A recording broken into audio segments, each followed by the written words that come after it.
Today, we're going to talk about why you'll never become CEO. Now, when I say never become CEO, if you continue to do the things that I'm going to talk about today, you will never put yourself in a position to be considered to be CEO of your organization. Now, I know you could probably walk away from your career now, start your own business, and you can have CEO title on your business card, but you will be the CEO of a startup company with no staff, no operations, and something you have to build from the ground up. At the same time, you're walking away from your current executive leadership role where you currently have a P&L, you currently have a team, you're currently delivering on the things that you need to deliver on. And so I'm talking about CEO of your organization as it exists right now, not CEO of the organization that you want to build. See, some people think that CEO is the holy grail title for leadership, and they want it. Everybody wants to be CEO. But I'm telling you right now, most people, particularly the high performing executives, will never be CEO people. They will never be CEO material. I want you to hear what I said again. The most high performing executives that you can name, you included, will likely never to become CEO because you're making some huge mistakes. And so today, I want to talk about the mistakes that I see senior level executives making all the time. In every boardroom that I'm in, every C-suite that I work with, I see the people who will never be considered CEO material. Their names will never be in the succession plan. As the current CEO thinks about who can replace them, as the board asks the current CEO, who on your team could be our next CEO, your name is never coming up. And I'm going to tell you the reasons why your name is never coming up. And then I'm going to give you some things to do, some ways to shift your behavior, your actions, your approach, your thinking, and your conversation that changes that narrative. Because I believe, like you do, that you deserve to be the senior most leader in that organization, that you deserve the opportunity to have the greatest impact on the people, on the culture, and on the bottom line. You deserve to be what I call a legendary leader of consequence, of impact, and influence that shifts your organization forever. But right now, you are not doing those things. You're making some huge mistakes. They're going to keep you from becoming the CEO. Because again, this is why high performers don't ever become CEO. That's what our topic is today. So I'm going to jump right into it. But before I want to jump right into it, I want to test your basketball knowledge. Now, you may not be a basketball fan, and that is totally okay. You don't have to be a basketball fan to answer the question that I'm about to ask you. So my first question for you, and you can type it in the comments because I really want to see your answer. My question is, who is the greatest player to ever play in the National Basketball Association? The greatest player to ever play in the NBA? That's my question for you. Now, as you respond to that question, I want you to know that Anton believes that the greatest player to ever play in the NBA is Michael Jeffrey Jordan. Now, I'm aging myself when I say that, but that's totally okay for me because I grew up during the Jordan era. Michael Jordan was the best basketball player on the court almost every single year that he took the court. He won 6 championships. He won MVP titles. He won scoring titles. He won defensive titles. He led the league in almost every category, including steals at some point in time. Michael Jordan was what you call a high performer. Now, some of you might be a little older than I am, and you might say the greatest player is Dr. J. Or you might say the greatest player is Kareem Abdul-Jabbar. The greatest player is Magic Johnson. If I went to another sport or another era, you might say the greatest player is LeBron James because he's been playing for 20 years. No matter who you name, you know who you're naming? You're naming a high performer, someone who performs at the highest level. Now let's flip it to football. If we're looking at the National Football League, the NFL, who's the greatest player to ever play in the National Football League? So many, right? There's so many, but when we talk about the greatest of all time, the GOAT conversation, as they refer to it, we're only talking about the highest performers ever in the National Football League. So I'm going to throw out 3 names that I know are always in the GOAT conversation when it comes to the National Football League. You got Joe Montana, who's always in the GOAT conversation. You have Tom Brady, who is in the GOAT conversation. You have Jerry Rice that is in the GOAT conversation. Jim Brown is in the GOAT conversation. These are some legendary football players because their performance on the field of play was unquestionable. But let me tell you what all of those names that I just named out have in common. None of them have ever been a successful head coach of a team. They've been a great player on the field as a performer, but when it comes to being a coach or the CEO of the team, they have never achieved that level. See, what I am telling you, whether it's in sports or whether it's in business, I see incredible numbers of executives who are high performers. They get the job done every day. There's nobody better than them in delivering on the work. They execute. They literally are what you call prime time performers. They kill it every time. But they are never considered by the ownership group, the board, or anybody in the senior most strategic leadership position to put that primetime performer in the CEO role. They don't. Rarely, if ever, will you find a company where the person who has always met every single goal, has the highest performing KPIs, who deliver every single time that they're asked to solve a problem. Rarely do you ever see them become CEO. And if that's you, you really need to pay attention to what I'm about to share with you as to why that is the case.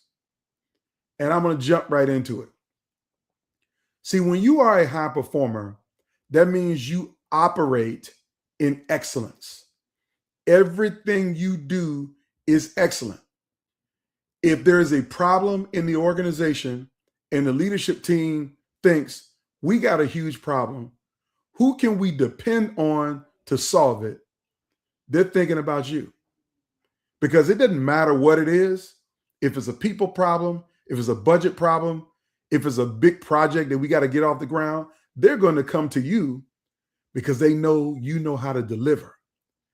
See, you have the knowledge and you have the mindset to deliver, perform. Excellence is what you were taught and trained around. And there's nothing wrong with being excellent. You always want to be excellent. But when you become excellent so long and you do it so consistently, and you just take the ball and run it into the end zone, or if they pass you the ball, you put it in the basket. If they hand you the baton, you run faster than anybody else to the finish line, you get it done, you become respected. Respected, the highest level of respect because of your ability to perform. But what you're not is you're not included. Now, what I mean included is that you're not included in the conversation to be the enterprise level leader. You have become indispensable as a performer, but you have also become invisible to the power structure of your organization. See, operational excellence over a job and over the role that you have doesn't equal enterprise excellence. And when a board is looking for a CEO, they're looking for someone who is a strategic thinker, not just a high performer. High performance is expected, but strategic thinking is demanded. That if you're going to be CEO, you have to be strategic in your thinking, strategic in your conversation, strategic in what you know about, what you understand. And you cannot operate in the silo of excellence. Like I recently had a conversation with an executive who has been a high performer for 20 plus years. They do great work, impeccable work. You cannot question their abilities. Every KPI, every goal that has been put in front of them, they have crushed that goal. They are what you call winning at work. But they're also not considered CEO material because they have been in meetings and have been completely invisible to the strategic challenges that the organization has. They're seen as operational, but not an enterprise leader. That's mistake number one. You are respected, but you're not considered CEO material because of your performance. Only your performance. Here's the second thing I want you to know. That when you become a high performer and you literally deliver every single time, you start to take on this mentality. And the mentality is, my work speaks for me. You know how many people say, my work speaks for me? My work speaks for me. My track record is impeccable. I got receipts. You can see the long track record of what I have done. But here's the problem. Your work speaks for you, but nobody else is speaking for you. You heard what I said. Your work speaks for you, but nobody else is speaking for you. Now, when I say nobody else is speaking for you, here's what I see in the client organizations that I work with. That when they start to have a conversation on the non-gov committee or the compensation committee or some other executive level committee on the board about the succession plan, the board members don't know every primetime player in the organization. They might have seen you in a board meeting. You may have had to present one time or another. You may have shared some insights in some space. There might be some project in which you get brought to the boardroom for people to see. That's great. But when they start to have the conversations about who's in the succession plan, my question for you, do you have someone on that board in that senior level conversation who's bringing up your name as a potential successor? Are they speaking for you? Do you have the relationships, or as my friend Selena Sue would say in her book, Rich Relationships, do you have a rich relationship where your name is being mentioned in the room as you talk about who's the next CEO? You got to have someone speaking for you in those rooms. See, when you think about executive leadership, it's a little bit less about performance and more about your leadership brand and your leadership identity. particularly in the boardroom, because the board is who's going to make the decision on who becomes the CEO. But if nobody's talking about you, thinking about you, mentioning why you are a strategic leader who would be great to lead the company, then you won't ever become CEO. Because CEO opportunities don't come along to people who are not familiar with the board, and the board is not familiar with them. So your work speaks for you, but nobody else is speaking for you. That's the second mistake that I see so many high performers make. They think they can just whip out the resume. They can whip out their LinkedIn profile. They can just show the receipts, check the tape, see what I've done. Yeah, they might see what you've done, but somebody needs to be talking about you in the room that you're not in. And is there anybody talking about you in the room that you're not in? And if they are talking about you, do you have 100% degree of certainty and accuracy what they're saying about you in that room? If you don't, that might be the main reason why you never become CEO, because you don't know what's being said about you. And again, work performance is the prerequisite, but your leadership brand, your identity, what people know about you as a person. What do they know about your strategic thinking? What do they know about your perspective? What do they know about your insights?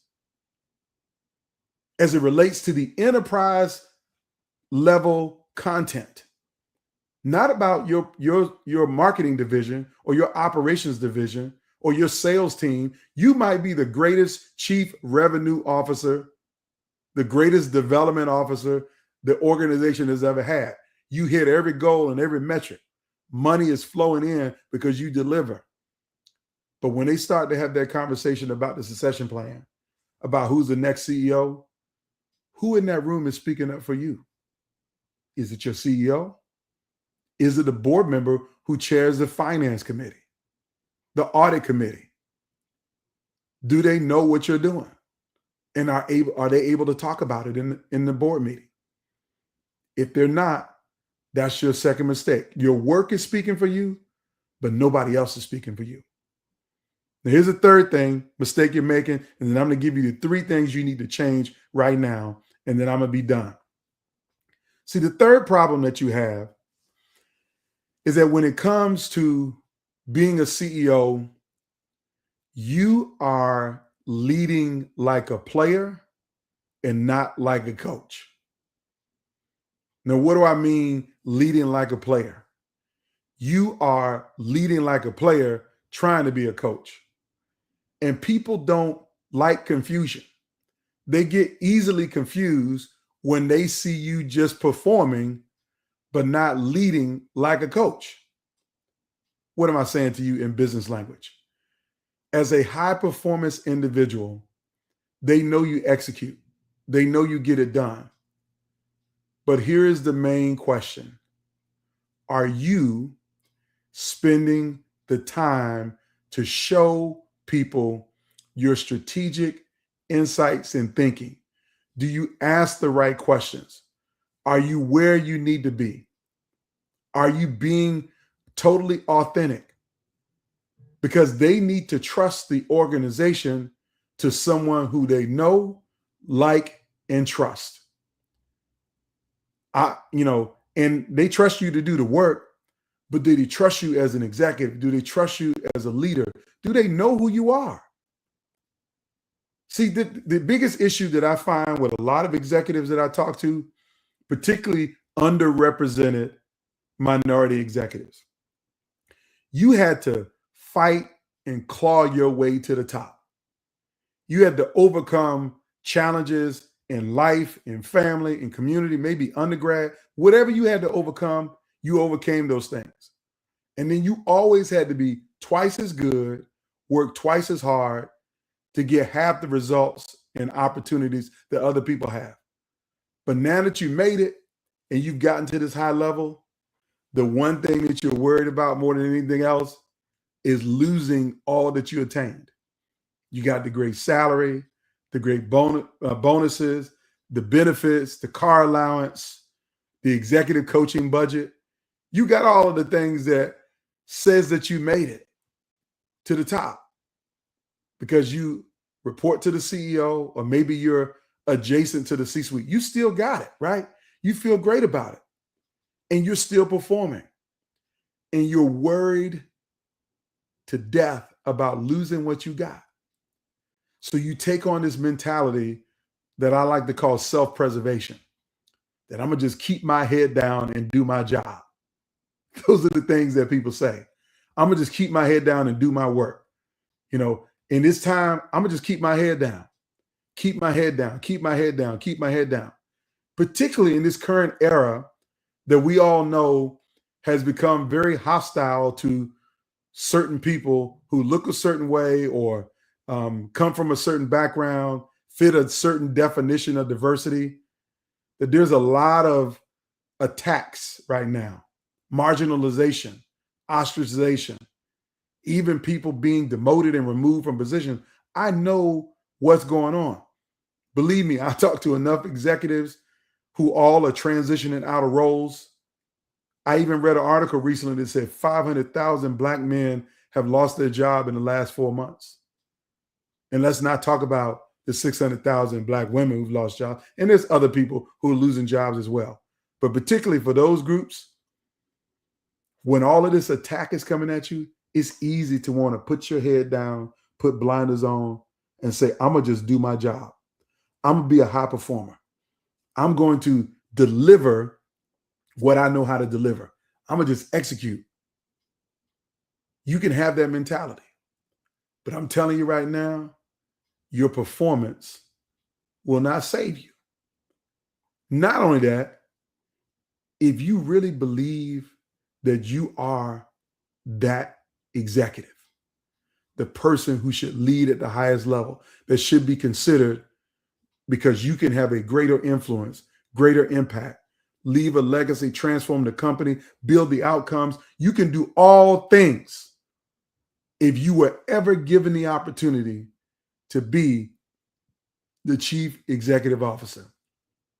Then you cannot continue to lead like a player who wants to be a coach. Nobody wants to see your outputs. What they want to know is who you are. They want to understand your vision. They want to understand your influence. And they want to have the belief that they can give you institutional trust. That's what they want. But the problem is, as a high-performing executive, you'll never become CEO because you don't understand the three things that I just laid out. That you're respected, but not considered CEO material. Number two, your work speaks for you, but nobody else is speaking for you. Number three, you're leading like a player who wants to be a coach, which means you're not really showing them your vision, your level of influence across the organization, or that they can trust you institutionally because they know who you are. So now let me tell you the three things you need to do, and I'm going to be done here in just a couple minutes.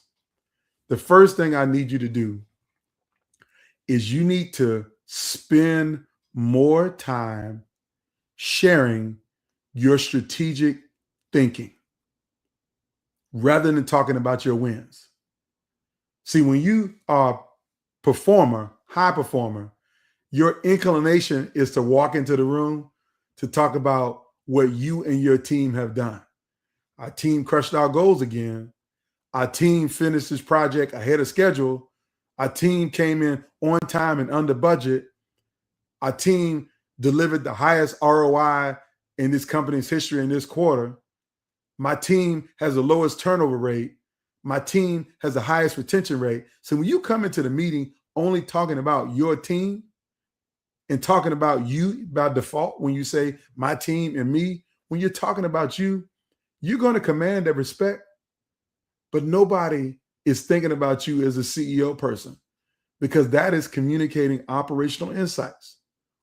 Instead, what you need to be doing is asking enterprise level questions to show that you understand the PowerPoints, the leverage points of your whole organization.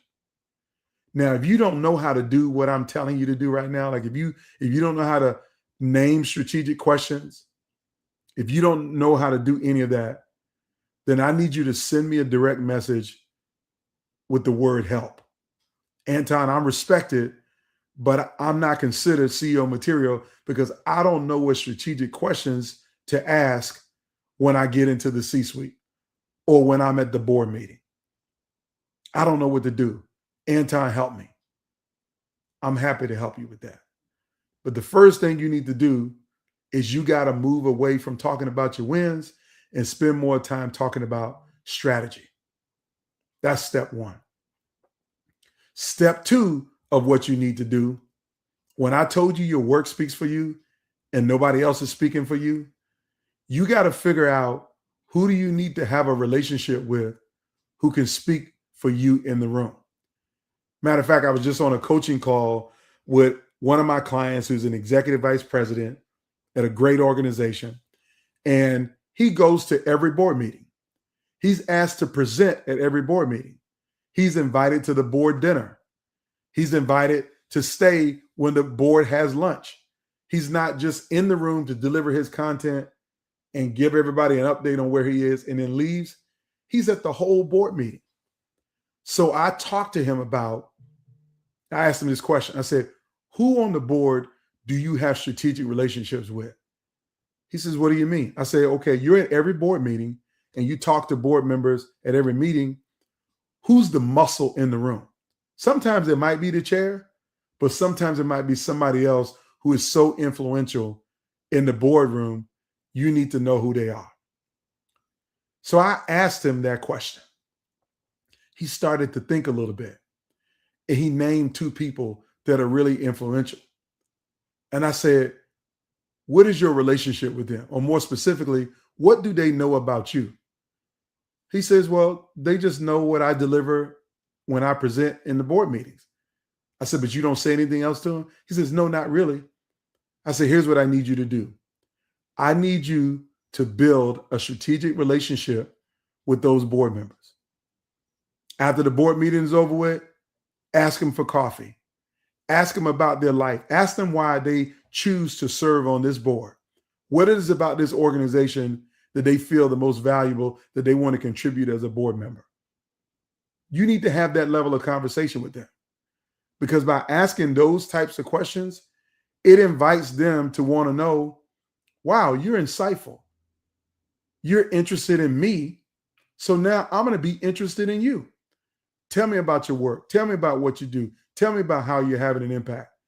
Tell me all of those things that make a difference.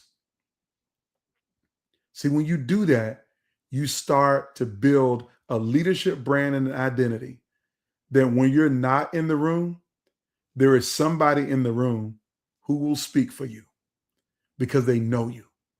They know what you're about. And I'm talking about the boardroom, not just any room, but the boardroom, the room where it happens, the room that matters the most, because the boardroom is where CEOs get made. And so you might be in the room, but when you're not in the room, who's talking about you? What are they saying? What do they know? The third thing that I need you to do, and this is going to be real simple. You need to show them who you really are. You heard what I said. You need to show them who you really are. Now, what do I mean show you who you really are? Like, you need to tell your story. People need to understand your background. They need to understand how you got to where you got to. You got to become the most unique person in the room. You already are, but for years you've been hiding it and not telling people your unique story.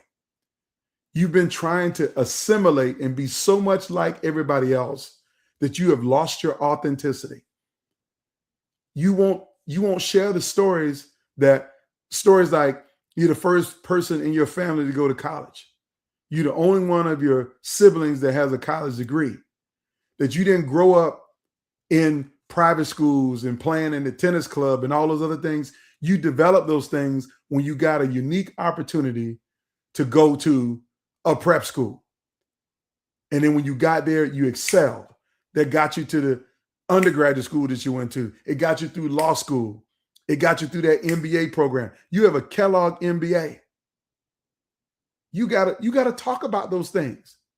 You can't assume that just because you earned them, that somebody's reading your LinkedIn profile, that they know the story behind the story. They don't. I will tell you that one of the things that I never have a problem with is telling people my story. And my ability to be authentic and tell people three major things. Number one, hip hop is who I am. Leadership is what I do. That's right.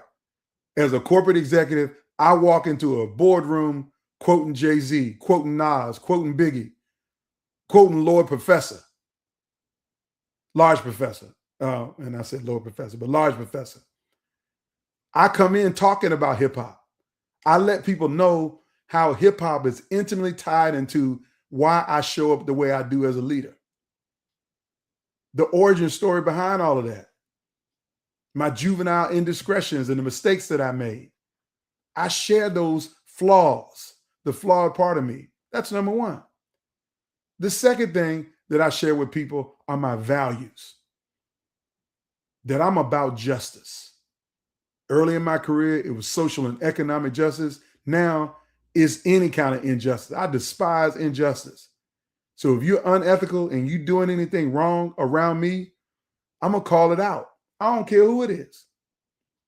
That transparency, you might think it's going to cost you that if you don't keep your head down and just do your job and not speak up on this, you think that that's playing it safe and that's going to keep you safe. It's costing you. You don't know it is, but it is. Because my authenticity doesn't cost me. It attracts people to me who want to know, why are those your values? Where does that come from? See, when they're interviewing a CEO, you know what they're doing? They're interviewing a CEO about their values. They want to know who the leader is that's going to lead this company. What makes them tick? What motivates them? What inspires them? Yeah, they're expecting you to have enterprise knowledge and know how to run the business, have vision and foresight and all of those things that are needed. They're expecting that. But they need to know who this guy is. See, board members, when they're selecting a CEO, they have an evaluation criteria that is unmatched. At least great organizations do. The organizations who work with me have a great credential framework for what they look for in a CEO. And it ain't just about high performance. It's more about the character, the warts, the dents, the bruises, the blind spots that person has. And they will never know those if you pretend to be perfect. If you pretend that you don't have blind spots, they will never know those. So I'm telling you, you got to show people who you are. So that's what I got for you today. Why high performers will never become CEO. I'm going to recap very quickly in the last 30 seconds. Reason number one, high performers will never become CEO because they're respected and not considered CEO material. They talk about their wins rather than talking about organizational strategy. Number two, the reason why high performers never become CEO because their work speaks for them, but nobody else in the boardroom speaks for them. They don't have relationships with the people who are making a decision about who should be the next CEO. And number three, the third mistake that high performers make is the reason why they'll never become CEO, because they're just trying to be a primetime player. They're leading like a performer and not really showing people who they are. They're not authentic. They're not sharing the warts of their life, the story of their life. They're not being what Sally Hogshead would talk about. They're not being unique. They're not being differentiated in the market. They're not being fascinating. That's what Sally would say. You got to be fascinating as an individual. And I'm always going to be fascinating because I'm going to tell you who I am, the good stuff, the bad stuff. I tell you how I met Chris Rock. I tell you how I met Dave Chappelle. I tell you how I met Barack Obama. I tell you how I met Mark Davis, billionaire CEO of the Oakland Raiders. I'm going to tell you those stories because those stories are fascinating. I'm going to tell you how I got my first board seat. I'm going to tell you how I got my most recent board seat. And I'm going to tell you how I believe God put me in a position to do the things that I've been able to do. All of that is authentic to who I am. And the most important thing, I'm going to tell you my top 5 rappers of all time. Yes, I've been in a boardroom and quoted my top 5 rappers of all time. I just facilitated a board retreat in the month of May where I was talking about Mona Lisa Slick Rick to a board of executives. Almost a 100-year-old organization, we talking about Slick Rick in the boardroom. Who does that? Me, the person who knows what it takes to overcome the barriers that keep you from being CEO, particularly if you're a high performer. So if this is valuable to you, this whole conversation has been valuable to you, or someone that you know who needs to hear something that I said in this message, I want you to @ them in the comments of this. I want you to @ them in the comments. I want you to make sure that they see this and get these nuggets and takeaways that will help them. But if you feel like you still need more help, you can either type the word help in the comments if you want to be open with it, or you can send me a direct message with the word help. And let's figure out how we can turn you from a high performer to the next CEO. I want to thank you for watching. Everybody have a fantastic day.